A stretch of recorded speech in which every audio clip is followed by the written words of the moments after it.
राधे राधे। सभी भक्तों को सादर प्रणाम। आप सभी भक्तों का दिन मंगलमय हो। भक्तों, आज रसपान कीजिए आषाढ़ पूर्णिमा पर भगवान सत्यनारायण की पौराणिक कथा। भगवान श्री सत्यनारायण की पूजा विधि। जो व्यक्ति सत्यनारायण की पूजा का संकल्प लेते हैं उन्हें दिन भर व्रत रखना चाहिए। पूजन स्थल को गाय के गोबर से पवित्र करके वहाँ एक अल्पना बनाएं और उस पर पूजा की चौकी रखें। इस चौकी के चारों पाए के पास केले का वृक्ष लगाएं।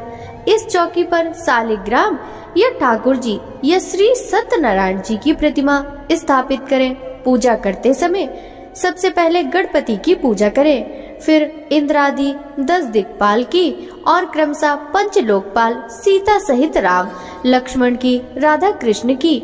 इसके पश्चात ठाकुर जी व सत्यनारायण की पूजा करें। इसके बाद माता लक्ष्मी की और अंत में महादेव जी और ब्रह्मा जी की पूजा करें। पूजा के बाद सभी देवों की आरती करें और चरणामृत लेकर प्रसाद वितरण करें। पुरोहित जी को दक्षिणा एवं वस्त्र दें व भोजन कराएं। पुरोहित जी के भोजन के पश्चात उनसे आशीर्वाद लेकर आप स्वयं भोजन करें। श्री सत्यनारायण पूजा सामग्री: केले के पत्ते व फल के अलावा पंचामृत, पंचगव्य, सुपारी, पान, तिल, मौली, रोली, कुमकुम, दूर्वा की आवश्यकता होती है जिनसे भगवान की पूजा होती है। सत्यनारायण की पूजा के लिए दूध, मधु, केला, गंगा जल, तुलसी पत्र, मेवा मिलाकर पंचामृत तैयार किया जाता है जो भगवान को बहुत अधिक प्रिय है। इन्हें प्रसाद के तौर पर फल, मिष्ठान के अलावा आटे को भूनकर उसमें चीनी मिलाकर एक प्रसाद बनता है जिसे पंजीरी कहा जाता है, उसका भी भोग लगता है। श्री सत्यनारायण व्रत कथा। प्रथम अध्याय। सत्यनारायण व्रत कथा का पूरा संदर्भ यह है कि पुरा काल में सौनक आदि ऋषि नैमिषारण्य स्थित महर्षि सूत के आश्रम पर पहुँचे। ऋषिगण महर्षि सूत से प्रश्न करते हैं कि लौकिक कष्ट मुक्ति, सांसारिक सुख समृद्धि एवं पारलौकिक लक्ष्य की सिद्धि के लिए सरल उपाय क्या है। महर्षि सूत सौनक आदि ऋषियों को बताते हैं कि ऐसा ही प्रश्न नारद जी ने भगवान विष्णु से किया था। भगवान विष्णु ने नारद जी को बताया, लौकिक क्लेश मुक्ति, सांसारिक सुख समृद्धि एवं पारलौकिक लक्ष्य सिद्धि के लिए एक ही राजमार्ग है, वह है सत्यनारायण व्रत। सत्यनारायण का अर्थ है सत्य आचरण, सत्याग्रह, सत्यनिष्ठा। संसार में सुख समृद्धि की प्राप्ति सत्य आचरण द्वारा ही संभव है। सत्य ही ईश्वर है। सत्य आचरण का अर्थ है ईश्वर की आराधना यानी भगवत पूजा। कथा का प्रारंभ सूत जी द्वारा कथा सुनाने से होता है। नारद जी भगवान श्री विष्णु के पास जाकर उनकी स्तुति करते हैं। स्तुति सुनने के अनंतर भगवान श्री विष्णु जी ने नारद जी से कहा, महाभाग, आप किस प्रयोजन से यहाँ आए हैं? आपके मन में क्या है? कहिए, वह सब कुछ मैं आपको बताऊंगा। नारद जी बोले, भगवान, मृत्यु लोक में अपने पाप कर्मों के द्वारा विभिन्न योनियों में उत्पन्न सभी लोग बहुत प्रकार के क्लेशों से दुखी हो रहे हैं। हे नाथ, किस लघु उपाय से उनके कष्टों का निवारण हो सकेगा? यदि आपके मेरे ऊपर कृपा हो तो वह सब मैं सुनना चाहता हूँ, उसे बताएं। श्री भगवान ने कहा, हे वत्स, संसार के ऊपर अनुग्रह करने की इच्छा से आपने बहुत अच्छी बात पूछी है। जिस व्रत के करने से प्राणी मोह से मुक्त हो जाता है उसे आपको बताता हूँ, सुनो। हे वत्स, स्वर्ग और मृत्यु लोक में दुर्लभ भगवान सत्यनारायण का एक महान पुण्यप्रद व्रत है। आपके स्नेह के कारण इस समय मैं उसे कह रहा हूँ।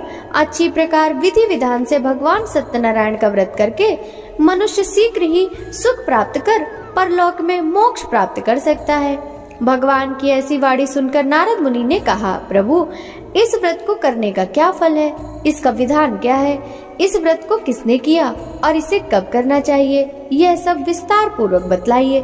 श्री भगवान ने कहा, यह सत्यनारायण व्रत दुख शोक आदि का शमन करने वाला, धन धान्य की वृद्धि करने वाला, सौभाग्य और संतान देने वाला तथा सर्वत्र विजय प्रदान करने वाला है। जिस किसी भी दिन भक्ति और श्रद्धा से समन्वित होकर मनुष्य ब्राह्मणों और बंधु बांधवों के साथ धर्म में तत्पर होकर सायंकाल भगवान सत्यनारायण की पूजा करे। नैवेद्य के रूप में उत्तम कोटि के भोजनी पदार्थ को सवाया मात्रा में भक्ति पूर्वक अर्पित करना चाहिए। केले के फल, घी, दूध, गेहूं का चूर्ण अथवा गेहूं के चूर्ण के अभाव में साठी चावल का चूर्ण, शक्कर या गुड़, यह सब भक्ष्य सामग्री सवाया मात्रा में एकत्र करके निवेदित करनी चाहिए। बंधु बांधवों के साथ श्री सत्यनारायण भगवान की कथा सुनकर ब्राह्मणों को दक्षिणा देनी चाहिए। तदंतर बंधु बांधवों के साथ ब्राह्मणों को भोजन कराना चाहिए। भक्ति पूर्वक प्रसाद ग्रहण करके नृत्य, गीत आदि का आयोजन करना चाहिए। तदंतर भगवान सत्यनारायण का स्मरण करते हुए अपने घर जाना चाहिए। ऐसा करने से मनुष्यों की अभिलाषा अवश्य पूर्ण होती है। विशेष रूप से कलयुग में पृथ्वी लोक में यह सबसे छोटा सा उपाय है। सत्यनारायण कथा प्रथम अध्याय समाप्त। दूसरा अध्याय। श्री सूत जी बोले, हे द्विजो, अब मैं पुनः पूर्व काल में जिसने इस सत्यनारायण व्रत को किया था उसे भली भांति विस्तार पूर्वक कहूँगा।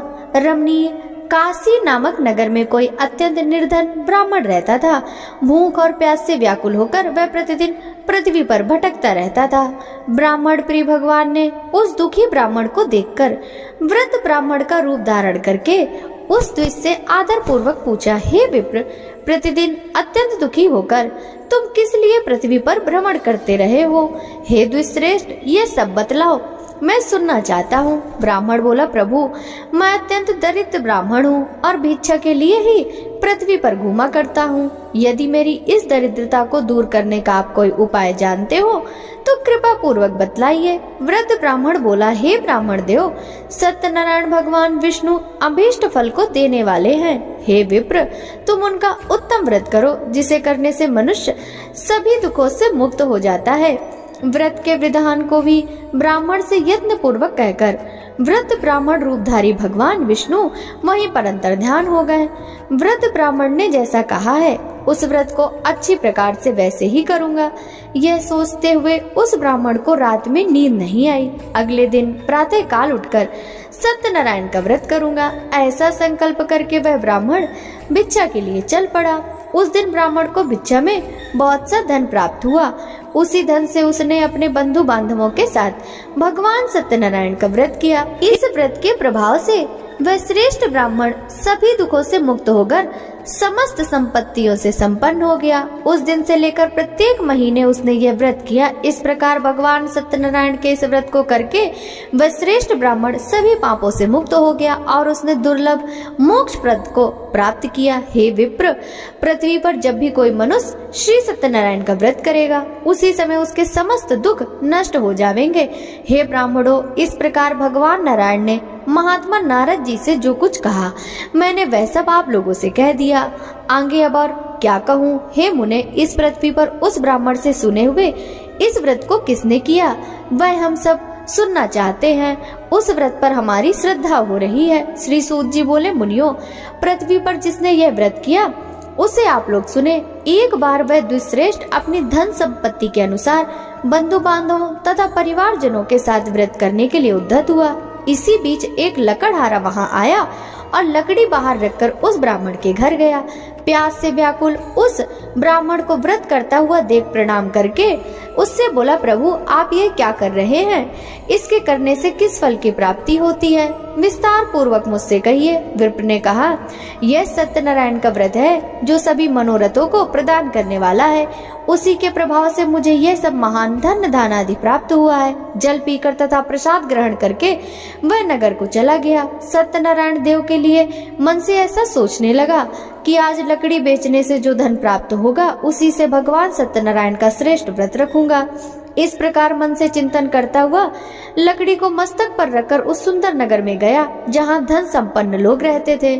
उस दिन उसने लकड़ी का 2 गुना मूल्य प्राप्त किया। इसके बाद प्रसन्न हृदय होकर वह पके हुए केले के फल, शर्करा, घी, दूध और गेहूं का चूर्ण सवाया मात्रा में लेकर अपने घर आया। तत्पश्चात उसने अपने बांधवों को बुलाकर विधि विधान से भगवान सीत सत्यनारायण का व्रत किया। उस व्रत के प्रभाव से वह धन पुत्र से संपन्न हो गया और इस लोक में अनेक सुखों को भोगकर अंत में सत्यपुर अर्थात वैकुंठ लोक को चला गया। श्री सत्यनारायण कथा दूसरा अध्याय समाप्त। तीसरा अध्याय।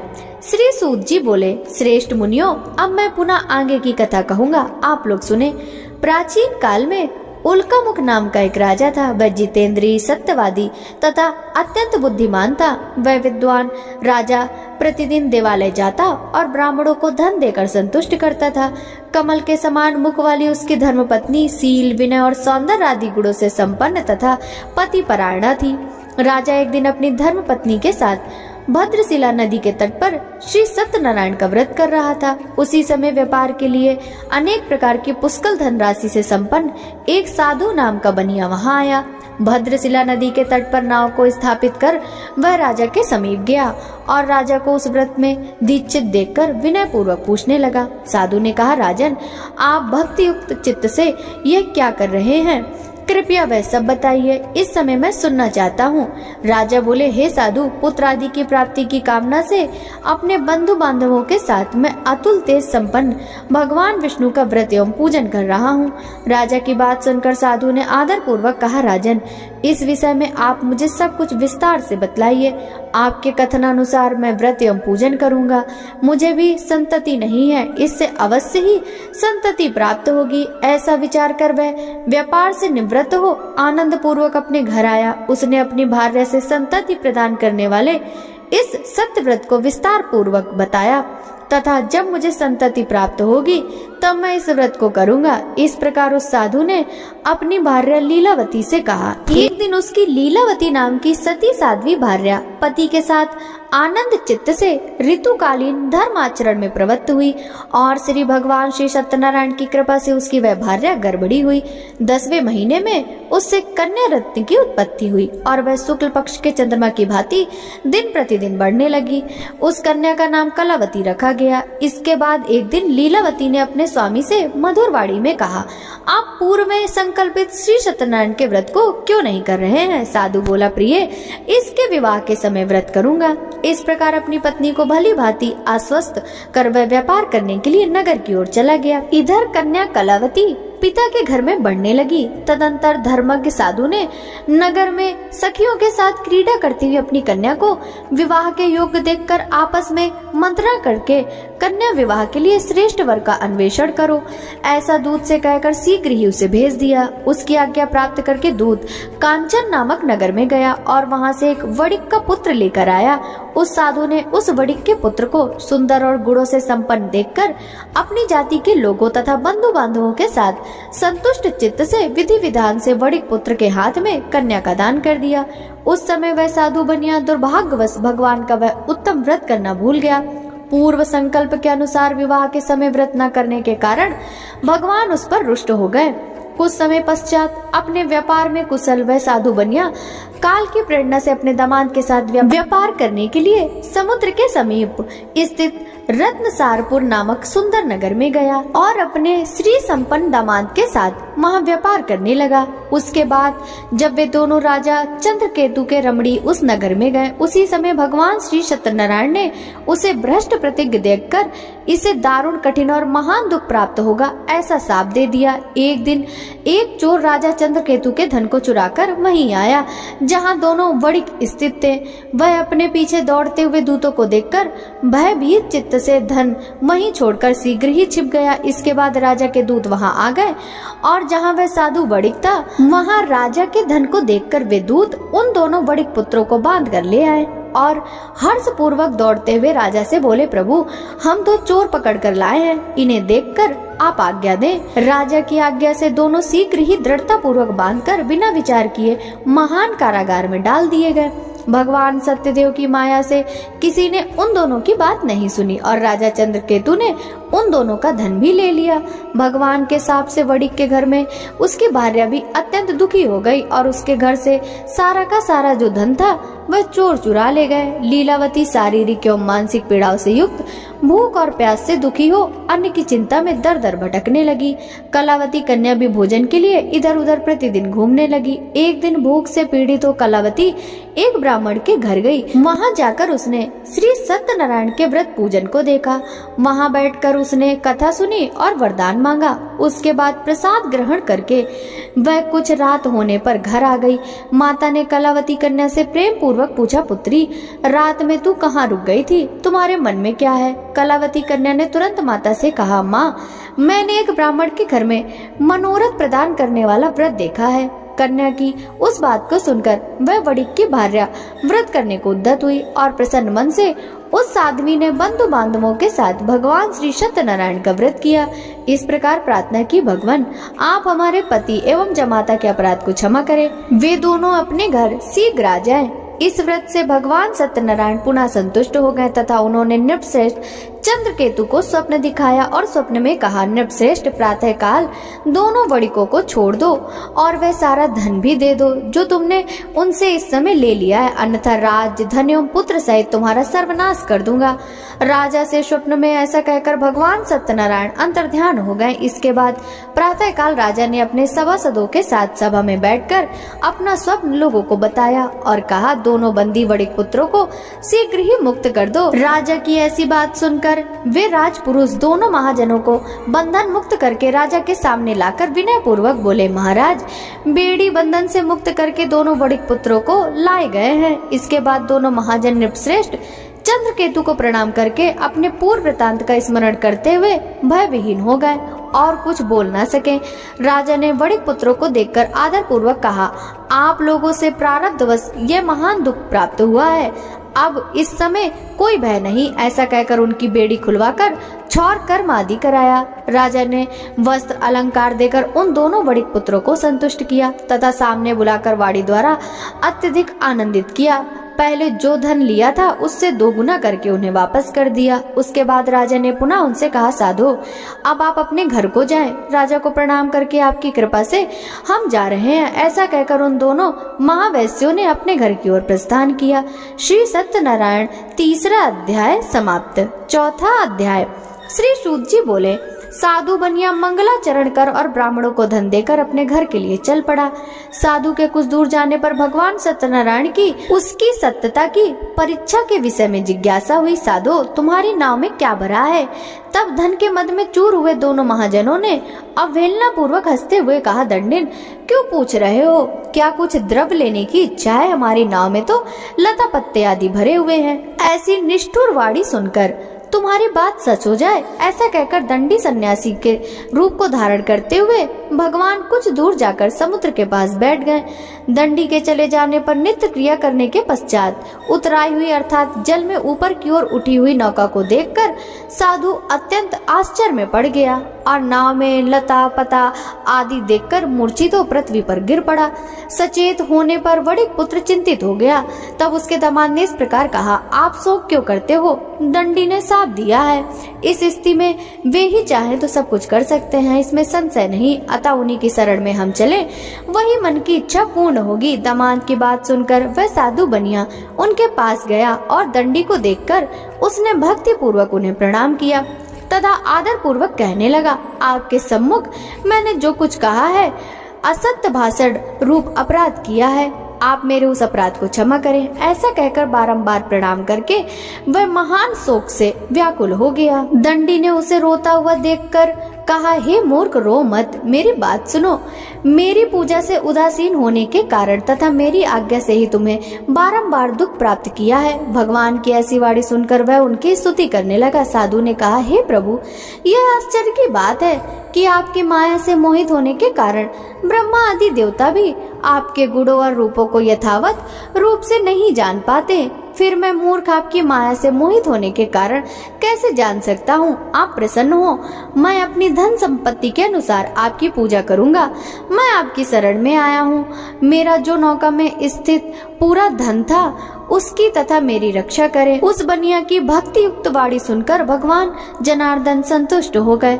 भगवान हरि उसे अभिष्ट वर प्रदान करके वहीं अंतर्ध्यान हो गए। उसके बाद वह साधु अपनी नौका में चल पड़ा और उसे धन धान से परिपूर्ण देखकर भगवान सत्यदेव की कृपा से हमारा मनोरथ सफल हो गया।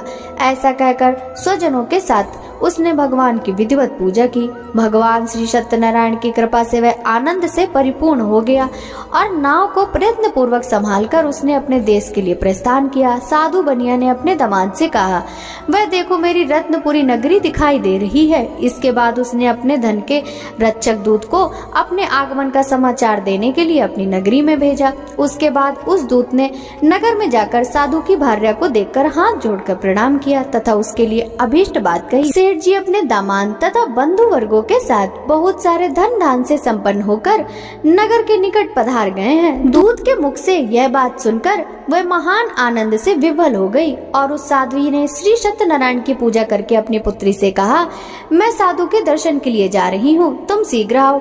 माता का ऐसा वचन सुनकर व्रत को समाप्त करके प्रसाद का परित्याग कर वह कलावती भी अपने पति के दर्शन के लिए चल पड़ी। इससे भगवान सत्यनारायण रुष्ट हो गए और उन्होंने उसके पति को तथा नौका को धन के साथ हरण करके जल में डुबो दिया। इसके बाद कलावती कन्या अपने पति को न देखकर महान शोक से रुदन करती हुई पृथ्वी पर गिर पड़ी। नाव का दर्शन तथा कन्या को अत्यंत दुखी देख भयभीत मन से साधु बनिया ने सोचा, यह क्या आश्चर्य हो गया। नाव का संचालन करने वाले भी सभी चिंतित हो गए। तदंतर वह लीलावती भी कन्या को देखकर विवल हो गई और अत्यंत दुख से विलाप करती हुई अपने पति से इस प्रकार बोली, अभी अभी नौका के साथ वह कैसे अलिक्षित हो गया, न जाने किस देवता की उपेक्षा से वह नौका हरण कर ली गई है, अथवा श्री सत्यनारायण का महात्म कौन जान सकता है। ऐसा कहकर वह स्वजनों के साथ विलाप करने लगी और कलावती कन्या को गोद में लेकर रोने लगी। कलावती कन्या भी अपने पति के नष्ट हो जाने पर दुखी हो गई और पति की पादुका लेकर उनका अनुगमन करने के लिए उसके मन में निश्चय किया। कन्या के इस प्रकार के आचरण को देख भार्या सहित वह धर्मज्ञ साधु बनिया अत्यंत शोक संतप्त हो गया और सोचने लगा, यह तो भगवान सत्यनारायण ने यह अपहरण कर लिया अथवा हम सभी भगवान सत्यदेव की माया से मोहित हो गए हैं। अपनी धन शक्ति के अनुसार मैं भगवान श्री सत्यनारायण की पूजा करूंगा। सभी को बुलाकर इस प्रकार कहकर उसने अपने मन की इच्छा प्रकट की और बारंबार भगवान सत्यदेव को दंडवत प्रणाम किया। इससे दीनों के परिपालक भगवान सत्यदेव प्रसन्न हो गए। भक्त वत्सल भगवान ने कृपा पूर्वक कहा, तुम्हारी कन्या प्रसाद छोड़कर अपने पति को देखने चली आई है। निश्चय ही इसी कारण उसका पति अदृश्य हो गया है। यदि घर जाकर प्रसाद ग्रहण करते हुए वह पुनः आए तो हे साधु बनिया, तुम्हारी पुत्री पति को प्राप्त करेगी, इसमें कोई संशय नहीं है। कन्या कलावती भी आकाश मंडल से ऐसी वाणी सुनकर शीघ्र ही घर गई और उसने प्रसाद ग्रहण किया। पुनः आकर स्वजनों तथा अपने पति को देखा। तब कलावती कन्या ने अपने पिता से कहा, अब तो घर चले, विलंब क्यों कर रहे हो। कन्या की वह बात सुनकर वणिक पुत्र संतुष्ट हो गया और विधि विधान से भगवान सत्यनारायण का पूजन करके धन तथा बंधु बांधवों के साथ अपने घर को गया। तदंतर पूर्णिमा तथा संक्रांति पर्वों पर भगवान सत्यनारायण का पूजन करते हुए इस लोक में सुख भोग कर अंत में वह सत्यपुर यानी वैकुंठ लोक को चला गया। श्री सत्यनारायण कथा चौथा अध्याय समाप्त। पांचवा अध्याय। श्री सूत जी बोले, श्रेष्ठ मुनियों, अब इसके बाद मैं दूसरी कथा कहूँगा, आप लोग सुने।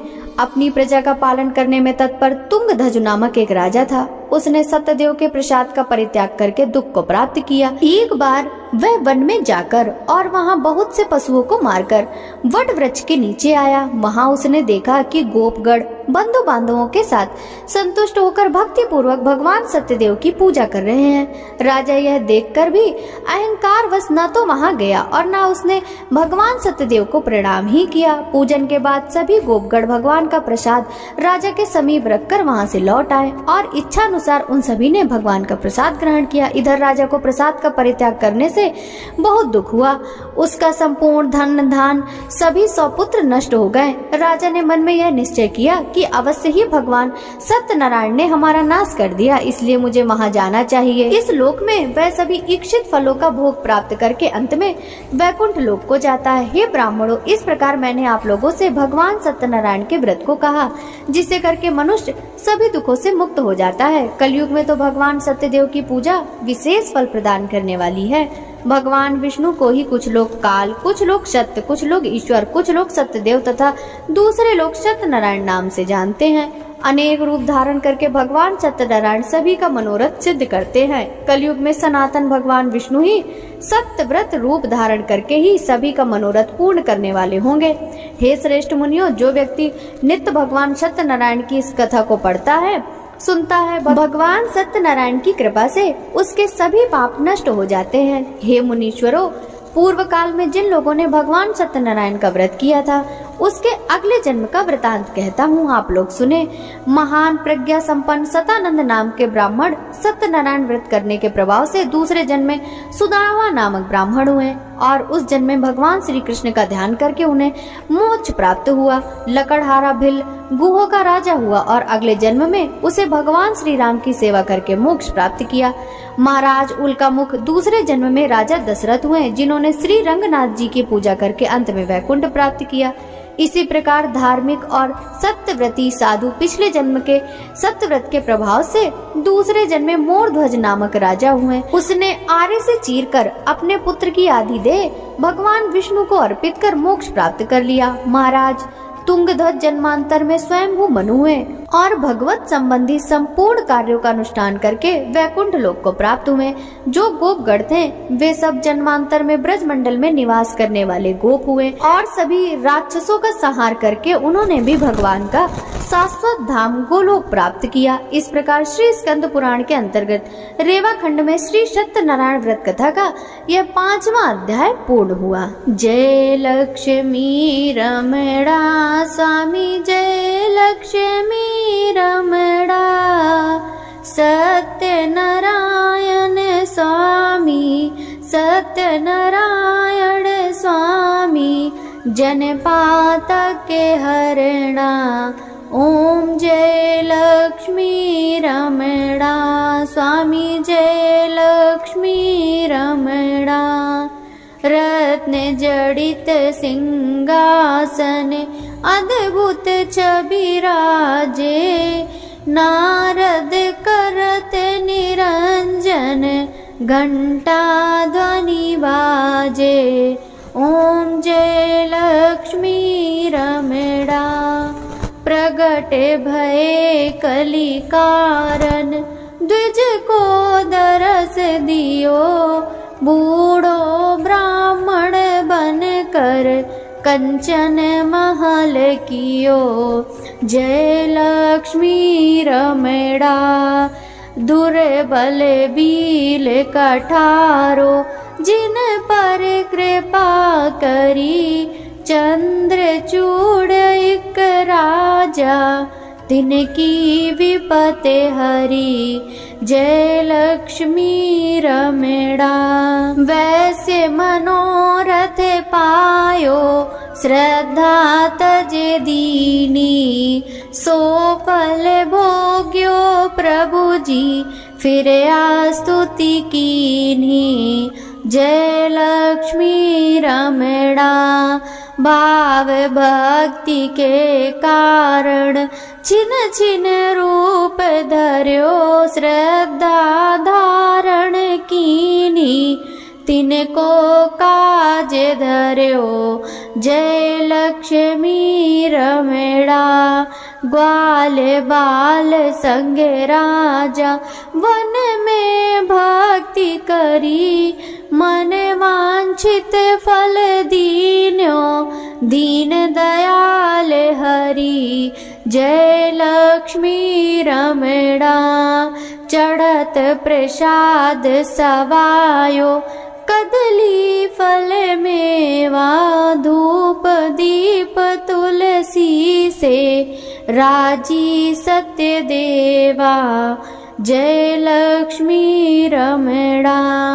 सत्यनारायण जी की आरती जो कोई नर गावे, ऋषि सिद्ध सुख संपत्ति सहज रूप पावे। जय लक्ष्मी रमणा स्वामी, जय लक्ष्मी रमणा। सत्यनारायण स्वामी जनपात के हरणा। जय लक्ष्मी रमणा। प्रेम से बोलिए विष्णु भगवान की जय, श्री सत्यनारायण भगवान की जय, माता लक्ष्मी की जय।